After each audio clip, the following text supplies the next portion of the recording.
Bem-vindos a mais um breve documentário que mostra a vida e a obra de um dos gigantes de Hollywood.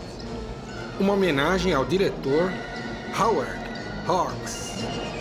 Muito popular entre as décadas de 30 e 60, é reconhecido e respeitado por seu trabalho no cinema. Sempre manteve narrativas e posições com firmes características, pelas quais resplandece seu estilo profissional exigente, preciso e independente. Sua marca registrada. Boa diversão. Ready now? Here we go.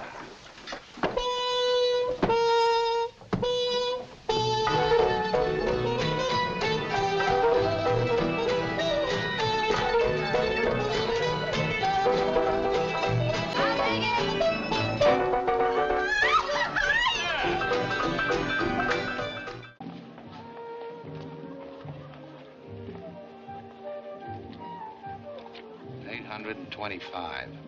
Yeah. Arrêtez-vous! Stay where you are!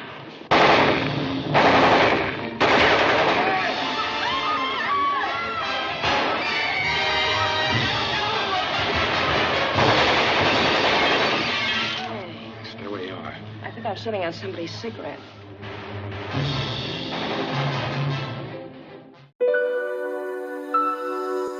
Howard Winchester Hawks nasceu em Goshen, Indiana, Estados Unidos, em 1896.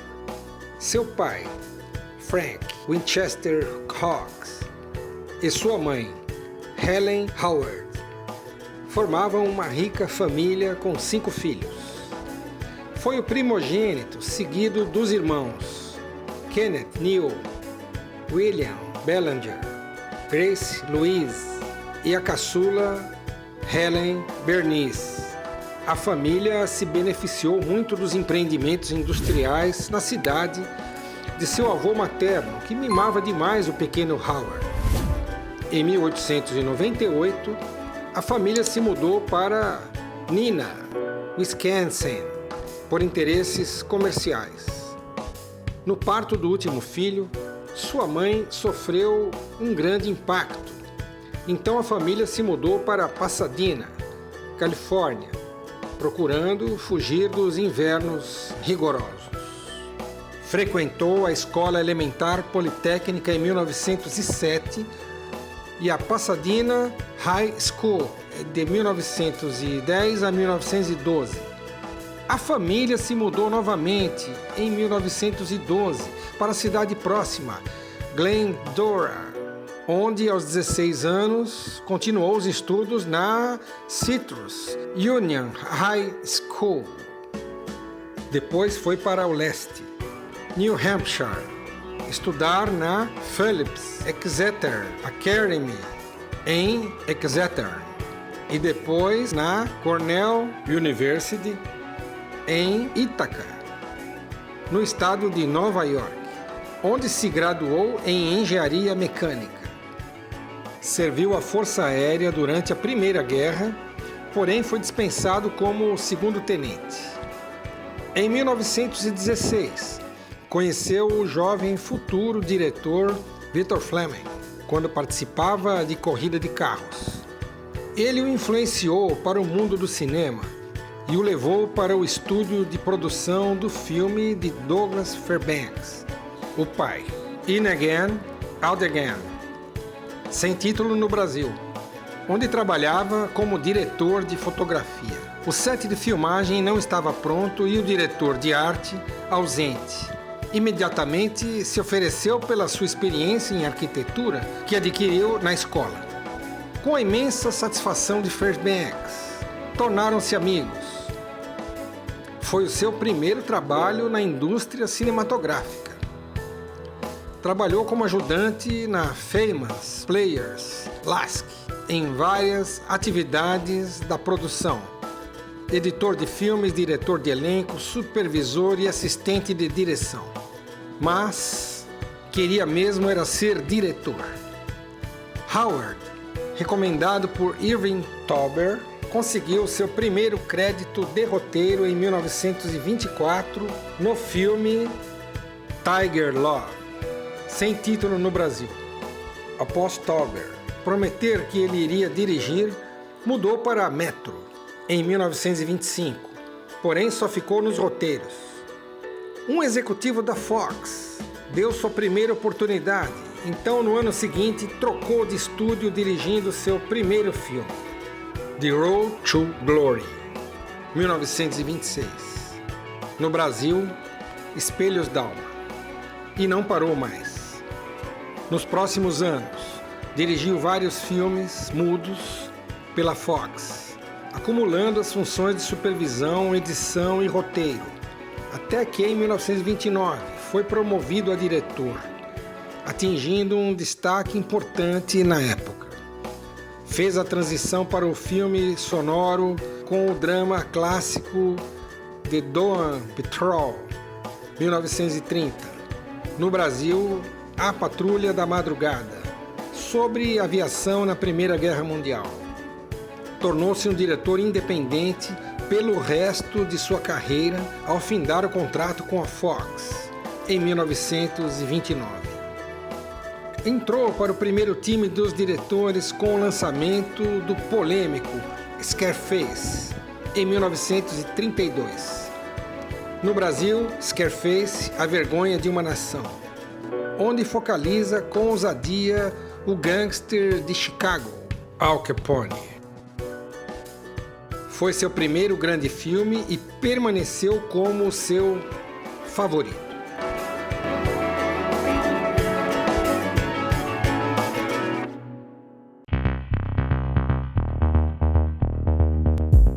Howard Hawks contraiu 3 casamentos e se divorciou em todos eles. Em 1928, sua primeira esposa foi a atriz Ethel Shear, que era irmã de Norma Shear. Permaneceram casados até 1940. Tiveram 2 filhos, Barbara e David, além de adotar o filho do primeiro casamento de Ethel, Peter John Ward. Quando conheceu a socialite da moda, Slane Keith, ainda vivia o casamento com Ethel. Todavia, de imediato se apaixonou. Acabou se divorciando e se casando pela segunda vez. Ficaram juntos de 1941 a 1949 e resultou na sua filha Kidney. Foi casado pela última vez com a atriz Dee Hartford entre 1953 e 1960. A união lhe deu seu 4º e último filho, Greg. Foi muito apegado a seu irmão mais novo, Kenneth, que tinha potencial para ser um cineasta e era casado com a estrela Mary Astor. Durante gravações de cenas aéreas do filme Such Men Are Dangerous, em 1930, sem título no Brasil, uma colisão entre o avião de Kenneth e o outro avião que filmava as cenas provocou sua morte e de mais 9 pessoas, incluindo cinegrafistas e o diretor assistente. Howard, que nunca superou as cicatrizes da perda do irmão, declarou que Kenneth provavelmente seria um diretor ainda maior do que ele. Após o episódio, envelheceu rápido, tendo os cabelos grisalhos prematuramente, aos 33 anos. Porém, continuou a voar e fazer filmes sobre pilotos. Foi um contumaz jogador que apostava e perdia fortunas e também um grande bebedor, sempre com os amigos. Os escritores William Faulkner e Ernest Hemingway, o ator Gary Cooper, o diretor Victor Fleming e o magnata, aviador e diretor de cinema Howard Hughes. Tinha muitos hobbies e praticava vários esportes. Além da aviação, adorava carros, motocicletas e amava cavalos.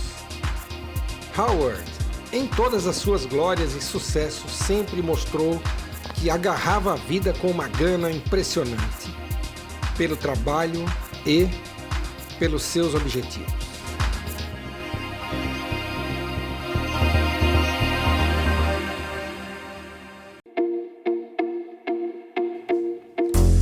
Howard Hawks possui uma filmografia intensamente diversificada e sempre se destacou em todos os gêneros que produziu.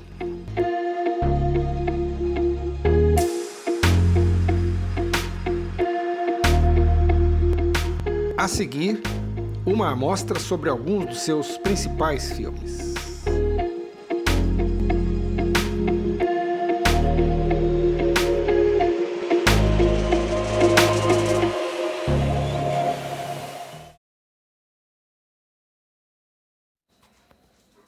Scarface, A Vergonha de uma Nação.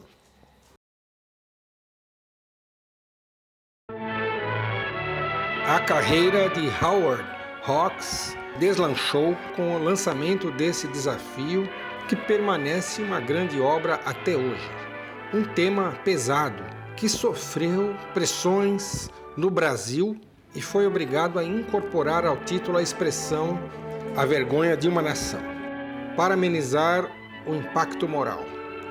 Gangues mafiosas rivais vivem confrontos e intrigas internas no período da Lei Seca e o mercado clandestino de álcool, comparados à realidade da época. Há um remake do diretor Brian De Palma, com Al Pacino e um perfil moderno de 1983, mas ainda assim não supera o original. Sofreu com a censura nos Estados Unidos pela abordagem de extrema violência, tema racial e incesto. Chegou a ser proibido em alguns estados. No fim, amargou cortes e sequências alternativas mais éticas.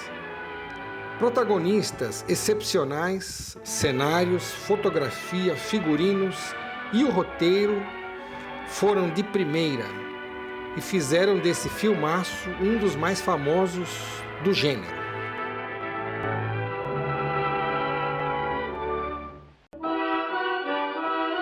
Suprema Conquista. O brilhantismo de Howard juntou os ingredientes certos numa produção arrojada, cheia de artimanhas e um bom texto de tirar o fôlego. É uma comédia romântica maluca e charmosa. Uma atriz novata, graças a um diretor da Broadway, se torna uma estrela em Hollywood e a carreira dele entra em declínio. Ele vai usar suas habilidades para convencê-la a voltar a atuar com ele. Comédia clássica, talvez seja a sua mais genial e engraçada. Conta com a performance hilariante da dupla central, John Barrymore e Carole Lombard, astros de enorme grandeza. O título original faz referência a um trem expresso luxuoso da época, que fazia o trajeto de Chicago a Nova York, onde se passa uma parte da trama. O filme é uma singela homenagem ao mundo das artes cênicas, com humor eficiente e qualidade indiscutível.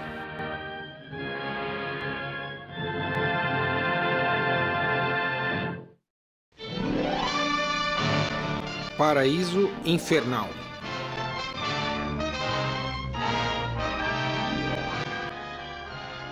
Howard Hawks mostra com simplicidade e naturalidade detalhes do cotidiano de uma realidade complexa, que passa a soar familiar ao espectador, mesmo em um ambiente dos mais sombrios. Pequena empresa de correio aéreo enfrenta um percurso montanhoso perigoso em meio a tempestades e neblina.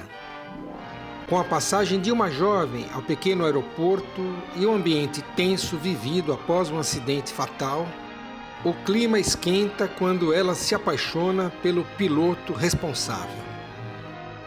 Possui um grande elenco, aliás com brilhantes atuações, e dá um impulso ao estrelato para a iniciante Rita Hayworth. Seu lançamento foi um sucesso. Logo após, a crítica considerou um dos seus melhores filmes. Utiliza temas usados por ele anteriormente, fazendo uma perfeita mescla bem dosada entre aviação, romance, aventura e um pouco de humor. Porém, hoje é um clássico esquecido que precisa ser redescoberto.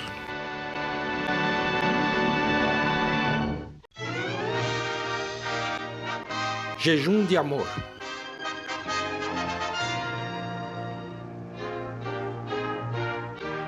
Um dos pontos altos da filmografia de Howard e uma genial comédia divertidíssima da fase áurea de Hollywood, aborda com muita perversidade o tema do jornalismo. Uma repórter, divorciada do seu próprio editor, abandona o jornal para se casar de novo. Seu ex-marido a convence para uma última e bombástica reportagem e, além disso, está de olho para reconquistá-la. Tudo isso em um ambiente de uma redação de jornal muito bem caracterizado. Adaptação da peça teatral The Front Page, de 1928, foi levada às telas também em 1931 e em 1974, desta vez por Billy Wilder.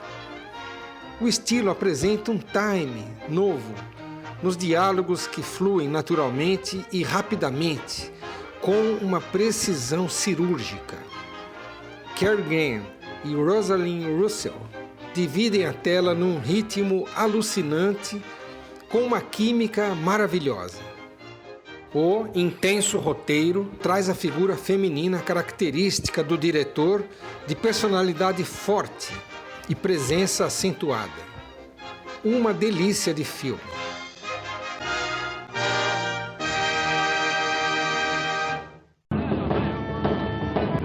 Uma aventura na Martinica.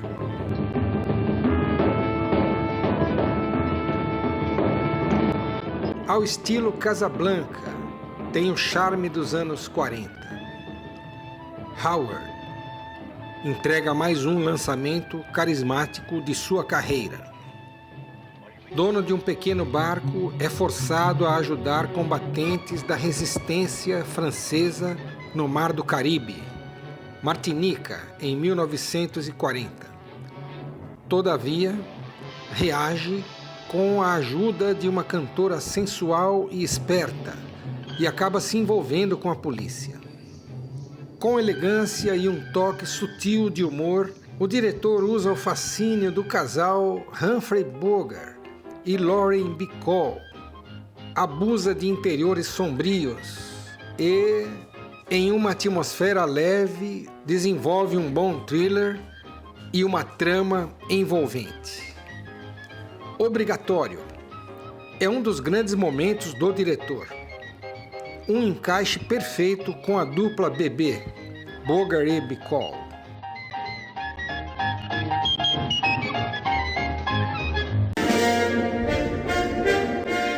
Rio Vermelho.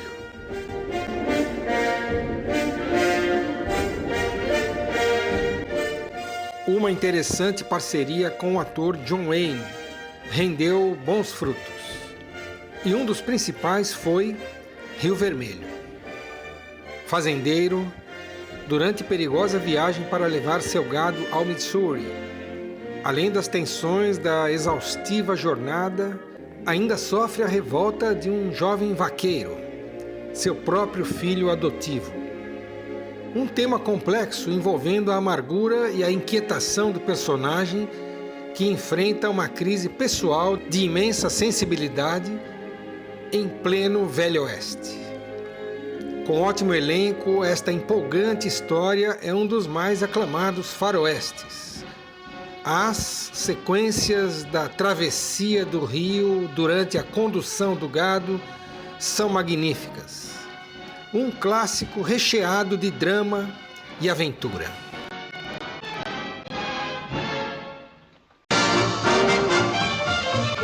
A Canção Prometida.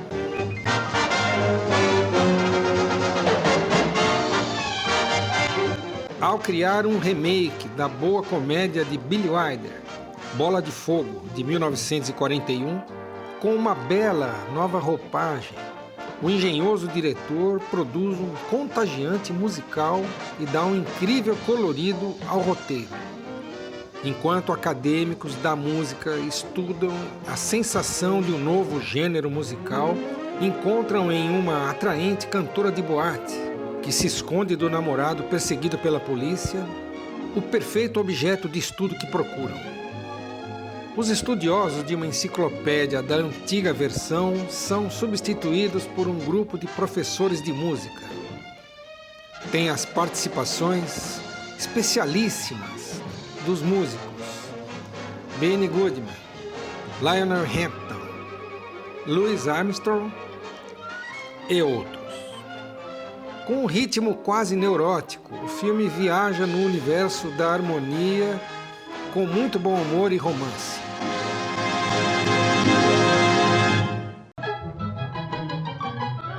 Os homens preferem as loiras.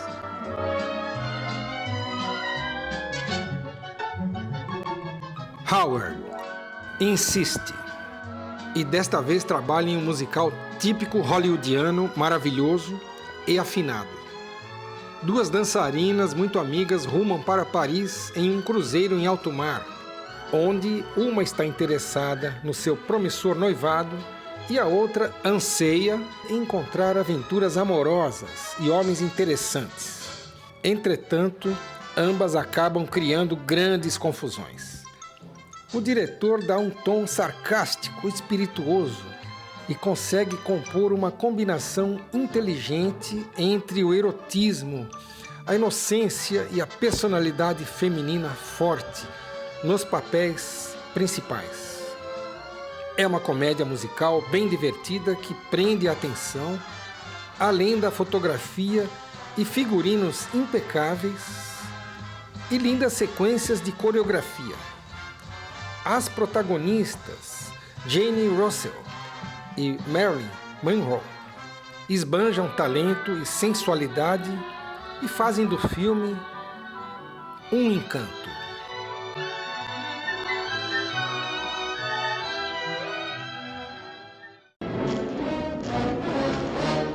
Terra dos Faraós.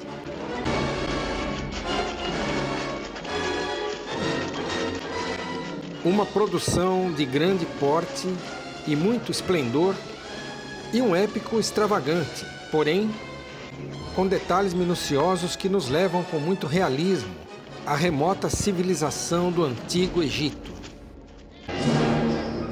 Em um ambiente de luxúria pelo dinheiro e poder, a obsessão pelo seu destino faz o faraó decidir erguer uma tumba gigantesca, luxuosa, protegida e intransponível, onde será enterrado junto ao seu tesouro, pois acredita poder desfrutá-lo após a morte.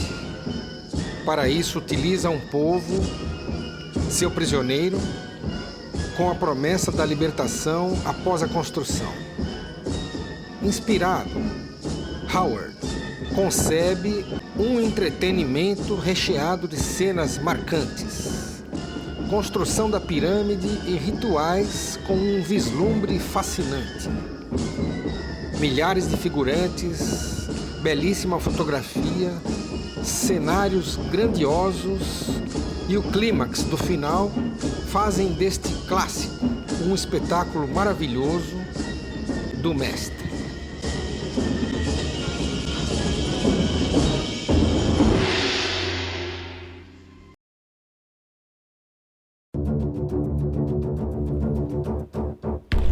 Howard Hawks também escrevia e supervisionava os roteiros da maioria dos 41 filmes que dirigiu, desde o cinema mudo até 1970.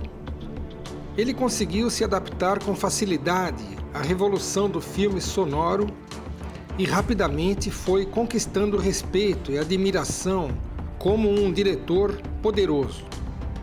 Representava segurança com seu grande porte, aliado aos cabelos prateados, além da fama de mulherengo.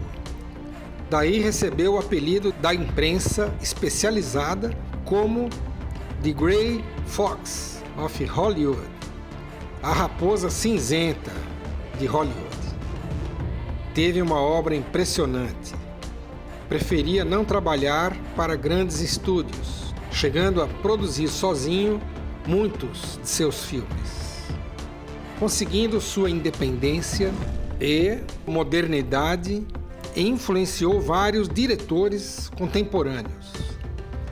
Criou um perfil de personagens femininas, definidas como mulheres rockzianas, que personalizavam a mulher durona, popularizada no cinema por ele. Aquela que sabe o que quer, tomando conta do pedaço, diferente de outras protagonistas da época, sem que perdessem o poder de sedução, a delicadeza e o glamour, desfrutavam da igualdade dada à mulher nestes casos. Descobriu muitos astros do cinema, introduzindo-os a papéis importantes, como Paul Muni, Anne Dvorak, Carole Lombard, Montgomery Clift e Lauren Bacall, entre outros.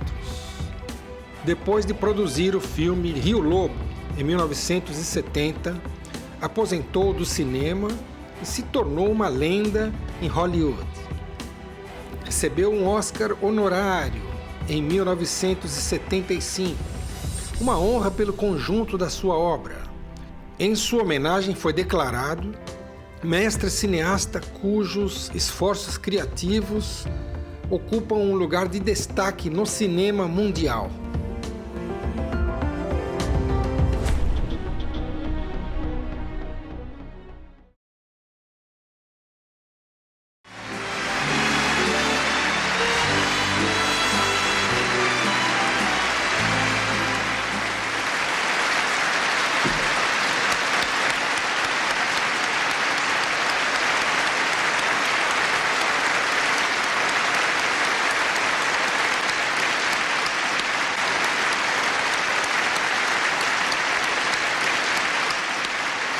Sua última aparição pública foi em 1977, no Directors Guild of America, a associação que representa os diretores da indústria cinematográfica, da qual foi integrante participativo desde a sua fundação.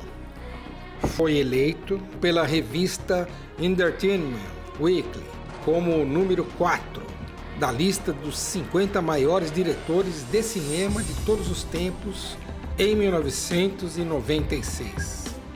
Um gênio que deixa sua marca imortal no cinema com uma capacidade admirável de se destacar em clássicos de diversas categorias. Cineasta independente e polivalente, exigia sua liberdade criativa na escrita, na direção e no elenco.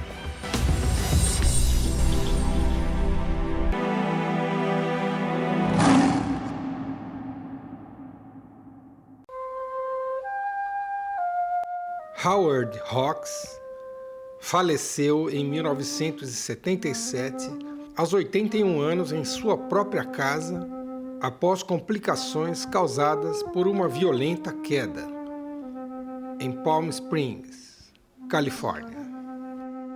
O fato foi ofuscado pela mídia em razão da morte de Charlie Chaplin no dia anterior. O renomado cineasta deixou produções clássicas e notáveis do cinema e é considerado o diretor mais versátil de Hollywood.